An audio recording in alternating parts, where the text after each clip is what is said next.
Rebonding with my best friend. আসসালামু আলাইকুম, it's me Sinthia from Mirpur. সবাই কেমন আছো? আশা করি অনেক ভালো আছো। আমিও আল্লাহর অশেষ রহমতে খুব ভালো আছি।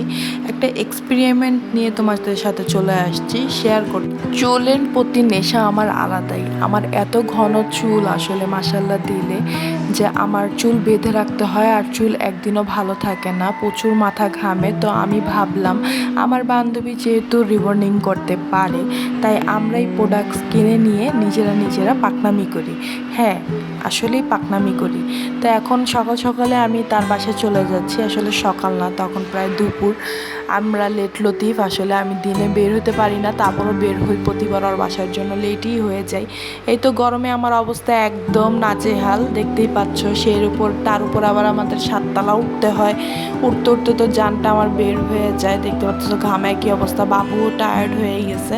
আর আমি আম্মুর বাসায় আসলে এই আকামগুলো করি, সেটার জন্য আম্মু আমার উপর অনেক রাগ করে। যাই হোক, এখন ছাদে চলে আসছি, দেখতেই পাচ্ছ কত ভালো লাগতেছে। ফাইনালি আমি 7 তলা উঠে গিয়েছি। তো এখানে তোমরা দেখতেই পাচ্ছ যে আমার কোকড়া টোকরা নুডলস চুল, যারা যাদের নুডলস খেতে হবে আমার এখান থেকে কেটে নিয়ে যাইতে পারো। আসলে আমার চুল মাশাআল্লাহ অনেক হেভি, অনেক কষ্ট হয় এই চুল মেনটেন করতে। তো আমি আর আমার বান্ধবী মিললে ভাবলাম যে আসো আমরা একটা আকাম কুকাম করি। আর যেহেতু ফেসবুকে এখন ভাইরাল প্রোডাক্টস, মানে এই যে ভাইরাল প্রোডাক্টটা, এটা দেখে আমরাও ভাবলাম যে হ্যাঁ, ফেসবুকে যেহেতু ভাইরাল হচ্ছে, তাহলে আমরাও এখন এটা কিনে নিয়ে আসি আমরা এক্সপেরিমেন্ট করে। আর ওর চুল তো মাশাআল্লাহ সোজাই, কিন্তু আমার চুল তো কোকড়া, তাই আমার চুলের উপরে এক্সপেরিমেন্ট করা হয়েছে। ও মাশাআল্লাহ সব কাজই পারে, অনেক কাজই পারে পার্লারের, তাই আমি ভাবছি ওর থেকেই করাবো। তো আমরাও সুন্দর করে করছি। এখানে আমি বসে রয়েছি। প্রথমে ও আমার চুলগুলো স্ট্রেট করে নিচ্ছে, কারণ আমার চুল এত কোকড়া, আসলে স্ট্রেট করে তারপরে ক্রিমটা লাগাবে। এখানে ভালো করে স্ট্রেট করার পর এখনও আমার চুল ভাগ করে নিচ্ছে, যেন সুন্দর করে করতে ক্রিমটা লাগাইতে পারে।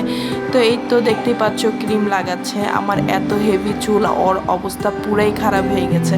এখন এটা আমার সেকেন্ড টাইম স্ট্রেট চলছে। ক্রিম দেওয়া একবার শেষ। আমার আসলে ক্রিমটা কাজ করে কিনা সেটা আমি নেক্সট ভিডিওতে তোমাদেরকে রিভিউ দিব। এই ভিডিওতে জাস্ট আমি আমার সৌন্দর্য নিয়েই কথা বলতে চাই। চুলটা সোজা করাতে আমার ফেস পুরাই চেঞ্জ হয়ে গেছে, আমাকে ম্যাচিউর দেখা যাচ্ছে। যাই হোক, অনেক ভালো হয়েছে। আমি কী জানি ওকে বলতেছিলাম আবিজাবি, আর ভিডিও দেখাচ্ছিলাম তোমাদেরকে আমার চুলের অবস্থা। আমার যে চুল আসলে এক্সপেরিমেন্ট করতে যে ওর আর আমার পুরো অবস্থা খারাপ হয়ে গেছে। এর ভিতরে আবার যে গরম পড়েছে মাশাআল্লাহ দিলে। তো দেখতেই পাচ্ছ আমি তো বারবার, মনে হচ্ছে আমি অনেক সুন্দর হয়ে গেছি। বারবার আমি নিজেকে দেখছিলাম আর ভিডিও করছিলাম। তো তখন অনেক রাত, প্রায় 12:30 বাজছে আমাদের এই কাজ শেষ হতে। আমার হাজব্যান্ড আসছিল আমাকে নিতে। ও আমাদের বাসায় যাওয়ার কথা ছিল, তাই আমাকে নিতে আসছিল। তারপরেই তো নেক্সট ডে দেখতেই পাচ্ছ আমি টিকটক করতেছিলাম, সেই ভিডিওগুলোই তোমাদেরকে এখানে অ্যাড করে দিছি। আজকের জন্য এতটুকু, আল্লাহ হাফেজ।